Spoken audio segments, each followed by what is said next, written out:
Olá, meus amigos do Bíblia Motor. Um grande abraço a vocês.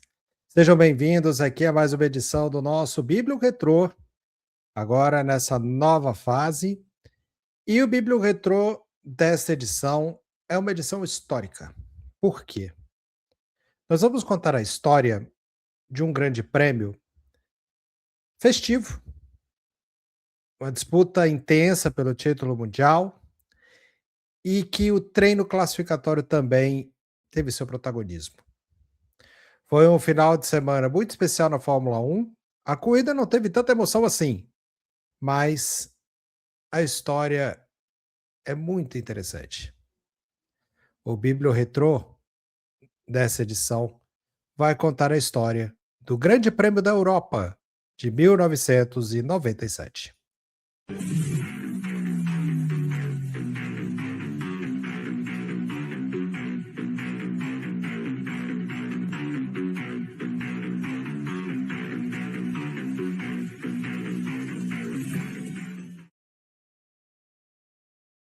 E claro, convido vocês a participarem do nosso Bíblio Retrô. Vocês podem comentar, vocês podem colocar as suas lembranças, também as suas mensagens, através das nossas redes sociais, no YouTube, no Facebook e também no Instagram do Bíblio. É @Bibliomotor no YouTube, @Bibliomotor no Instagram e @Bibliomotor1 no Facebook. Sejam todos muito bem-vindos a esta edição do Bíblio Retrô. Como eu falei no início, o Bíblio Retrô vai contar a história do Grande Prêmio da Europa no ano de 1997. Grande Prêmio da Europa que aconteceu, da temporada de 97, que aconteceu no circuito espanhol de Jerez de la Frontera. Foi a última vez que o circuito de Jerez recebeu a Fórmula 1. O circuito de Jerez de la Frontera tinha 4.423 metros de extensão. A corrida daquele ano foi disputada em 69 voltas. Foi um total de 305 quilômetros, 187 metros. O circuito tinha 13 curvas, 9 curvas para a direita e 4 curvas para a esquerda, e era no sentido horário, um circuito muito apertado. E por que Jerez de la Frontera sediou a última etapa da temporada 97 da Fórmula 1? Foi por alguns motivos. Primeiro, que foi em substituição ao Grande Prêmio de Portugal. Portugal seria o encerramento da temporada, né, o circuito do Estoril, mas por alguns acordos, por algumas coisas contratuais, o Grande Prêmio não pôde ser por lá. E como a Renault estava se despedindo da categoria como fornecedora de motores, já que 98 seriam preparações terceirizadas de outras empresas, a Renault queria que o campeonato se encerrasse na Europa. E aí escolheram Jerez de la Frontera e um Grande Prêmio da Europa, no lugar do Estoril. Esse final de semana, esse Grande Prêmio aconteceu no dia 26 de outubro de 1997. Foi o Grande Prêmio de número 614. E o grid de largada foi esse: Villeneuve na pole, com Schumacher em segundo e Frentzen em terceiro. Mas esse grid tem uma história por trás, que é o que a gente vai começar a contar agora na nossa história. Os melhores momentos começaram no sábado, pois os 3 primeiros colocados, Villeneuve, Schumacher e Frentzen, fizeram algo jamais visto na Fórmula 1 até hoje.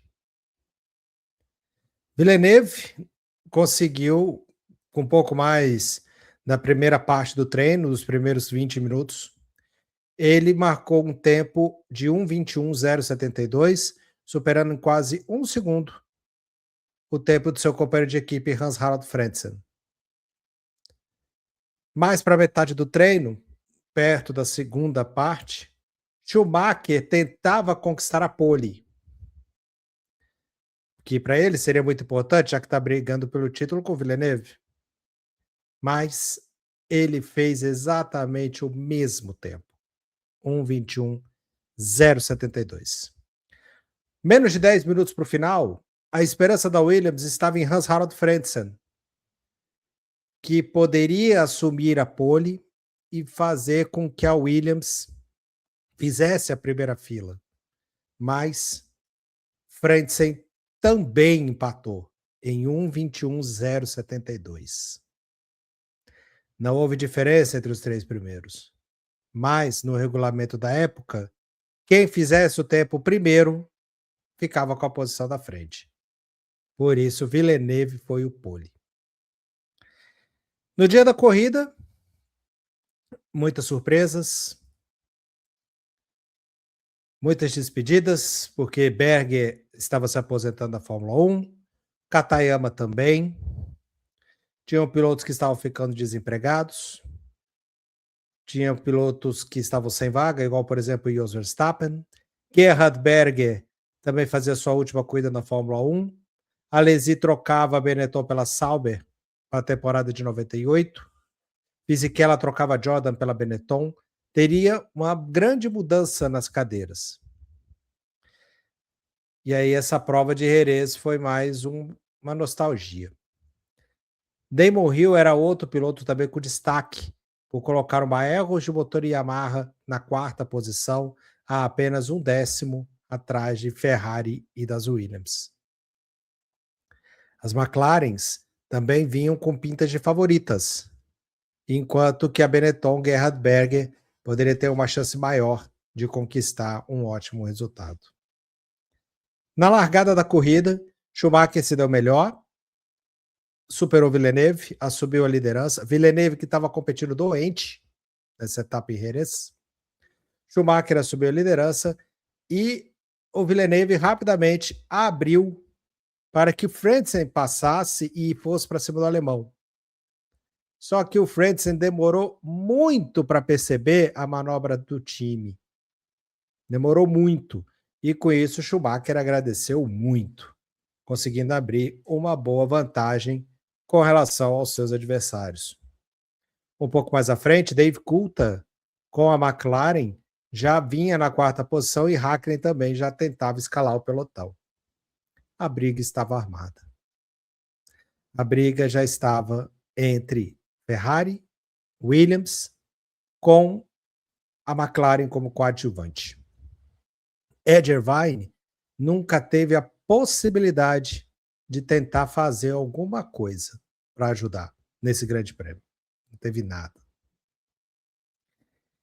Passados 7 voltas dessa largada, Frentzen não conseguiu alcançar o Schumacher e aí Villeneuve se viu obrigado, né, a ultrapassá-lo. A primeira parte do plano da Williams acabou fracassando. Schumacher conseguiu abrir vantagem e liderava a corrida até a primeira parada de boxe na volta de número 22. Quando ele parou no box, Schumacher voltou imediatamente atrás de Hans-Harald Frentzen e também de Dave Coulthard. A McLaren não seria o problema. O problema para o Schumacher seria Frentzen. E Frentzen fez o papel de escudeiro nessa parte. Mesmo com a Sauber de Norberto Fontana segurando o Villeneuve, porque a Sauber tinha motor Ferrari e poderia ser uma segunda equipe na qual poderia contar com essa ajuda, Frentzen fez o papel do escudeiro, tirando o maior tempo possível até que Villeneuve chegasse. E aí começou a briga pelo título. Começou a briga pelo título entre eles. Villeneuve se aproximou, conseguiu brigar por esse primeiro lugar, mano a mano, mano a mano. E Schumacher já começava a pensar, como é que eu vou segurar esse cara? Porque a Williams rendia muito melhor depois das paradas de boxe. Rendia muito melhor do que a Ferrari. Até que Villeneuve tentou mais uma vez por dentro, Schumacher tentou fechar e jogou o carro em cima de Jacques Villeneuve, tentando provocar o abandono de ambos. Tentou fazer a mesma manobra do que ele fez com Damon Hill em 1994. Mas desta vez, Schumacher acertou apenas a lateral, acertou a roda do Villeneuve, o pneu do Villeneuve. Ele não acertou um radiador, ele não acertou uma lateral do carro, nada disso. Ele acertou um pneu, o pneu dianteiro esquerdo. Com isso, a coluna de direção do carro do Schumacher quebrou, ele não conseguia movimentar o carro, ele não conseguia virar. A suspensão dele quebrou, a suspensão dianteira direita também. E com isso, o Schumacher ficou atolado na caixa de brita e abandonava a prova. Schumacher tinha 1 ponto de vantagem para cima de Villeneuve. 1 ponto. E ainda depois dessa batida, tinha um outro fator muito importante, mas muito importante mesmo. Villeneuve tinha o maior número de vitórias. Depois do abandono de Schumacher, bastava ele terminar na zona de pontuação. E o sexto colocado, mesmo que o Villeneuve precisasse parar um pouco mais, precisasse escalar o pelotão de novo, faltando um pouco mais de 20 voltas, o sexto colocado era o companheiro de equipe dele, Hans-Harald Frentzen. Estava tudo praticamente certo para o Villeneuve ganhar esse título. O carro dele não sofreu avarias, o piloto canadense pôde continuar e Schumacher ficou a ver navios. A corrida se desenhava para um desfecho também muito interessante, pois as McLarens vinham fortes, em segundo e terceiro, segundo com Hakkinen, terceiro com Coulthard. E a McLaren também teve um papel fundamental na briga pelo título, pois a McLaren ajudou um dos dois pilotos. Hakkinen não gostava do Schumacher, já era declarado, principalmente depois da disputa dele em Macau. E Coulthard também já não gostava. A McLaren estava do lado da Williams e os ajudaram. Villeneuve, com a vitória praticamente garantida, tirou o pé para completar a prova, mas faltando 3 curvas para o final, na variante que era chamada de Ayrton Senna, ele deixou o Hakkinen passar. Ele cedeu a vitória ao Mika Hakkinen. Dave Coulthard conseguiu passar curvas à frente, antes da última curva. Villeneuve tirou tanto o pé que ele quase perdeu o pódio, inclusive. Hakkinen conquistou a sua vitória, primeira vitória do finlandês na Fórmula 1, que foi nesse Grande Prêmio da Europa. Coulthard terminou em segundo e Villeneuve quase foi ultrapassado por Gerhard Berger. Berger poderia conquistar o pódio na sua última corrida, acabou se contentando com um 4º lugar. Festa para Mercedes, festa para a McLaren, que tinha conseguido uma dobradinha inesperada, festa para a Renault, que conquistava mais um título mundial de construtores, eles tinham conquistado no Japão, e conquistado mais um título de pilotos. Foi o último título da Williams na Fórmula 1, esse título do Villeneuve em 97, e também foi o último título da Williams no campeonato de construtores. Espero que vocês tenham gostado desses melhores momentos. Comentem aí no vídeo, deixem o like, se inscrevam nas nossas redes sociais, se inscrevam no canal do YouTube, se inscrevam no nosso Instagram, também se inscrevam no nosso Facebook. Sempre uma grande honra e um grande prazer contar a história para vocês da Fórmula 1 aqui no Bibliomotor. Dá essa força aí pra gente. Se vocês gostaram da história, deixem o like, se inscrevam, compartilhem. É muito importante pra gente. O final da corrida, Hakkinen terminou em primeiro, Coulthard em segundo e Villeneuve, com o título mundial, terminou na terceira posição, mesmo doente. A volta mais rápida foi de Hans-Harald Frentzen, 1:23, 135.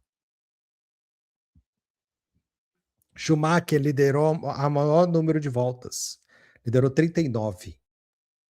Villeneuve, 24. Frentzen, 5 voltas. E o Hakkinen liderou a última, a mais importante. O finlandês fazia seu grande prêmio de número 96, conquistou sua primeira vitória e foi o seu 14º pódio na história. E nesse grande prêmio da Europa de 97.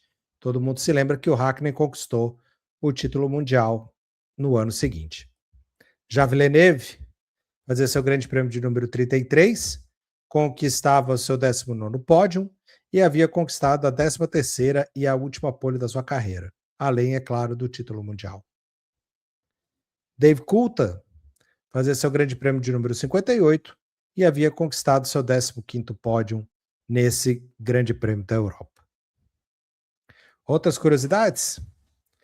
O Schumacher fez seu grande prêmio de número 101 e teve seu 15º abandono. Hans-Harald Frentzen fez seu grande prêmio de número 65 e conquistou a 6ª e última volta mais rápida de sua carreira. Já Pedro Paulo Diniz competia pelo seu grande prêmio de número 50, enquanto que Gerhard Berger fazia seu grande prêmio de número 210 e o último grande prêmio dele na Fórmula 1. Ele acabou se aposentando em 97. Já pelas equipes, a McLaren fazia seu grande prêmio de número 460 como equipe, né, como construtor, conquistou sua vitória de número 107, conquistou 2 pódios, ou seja, foi para o número 269 e fez a sua 27ª dobradinha da sua história.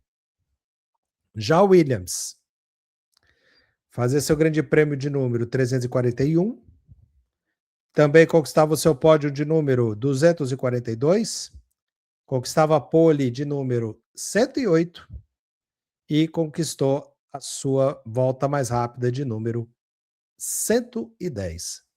Histórias das equipes que foram para o pódio nessa corrida. Já dos motores, o motor Mercedes fazia seu grande prêmio de número 77, conquistava a vitória de número 12 e conquistava o seu pódio de número 31 e 32, já que teve uma dobradinha. Já a Renault fazia seu grande prêmio de número 286, fazia a pole de número 135 e fazia a volta mais rápida de número 105. Essa história do Grande Prêmio da Europa em Jerez ainda teve um desfecho na corte arbitral da FIA. Por quê? Primeiro é que foi decidido que o campeão seria o que a FIA decidisse. Se tivesse alguma polêmica, se tivesse alguma coisa. Imagina se o Villeneuve tivesse abandonado a corrida depois da batida do Schumacher. Vocês imaginam a confusão que daria. Pois bem, teve uma confusão. Para os registros, Schumacher não perderia as vitórias na qual conquistou durante a temporada inteira. Iriam contar, essas vitórias ainda iriam contar para o currículo dele.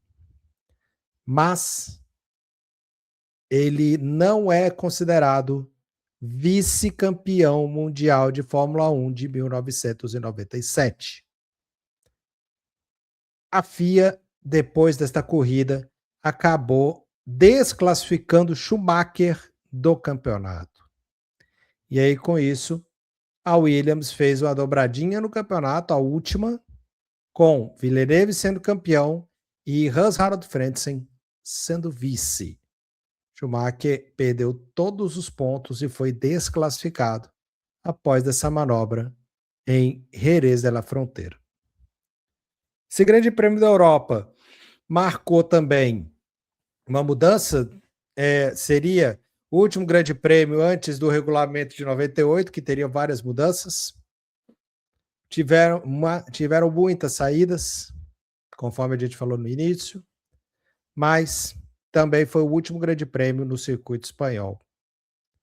Ou seja, Jerez de la Frontera entrou para a história com um dos grandes prêmios mais controversos da história. Inesperados, um final de semana inesperado, principalmente num treino classificatório, mas pelo seu final foi um grande prêmio muito controverso. Espero que vocês tenham gostado desta história.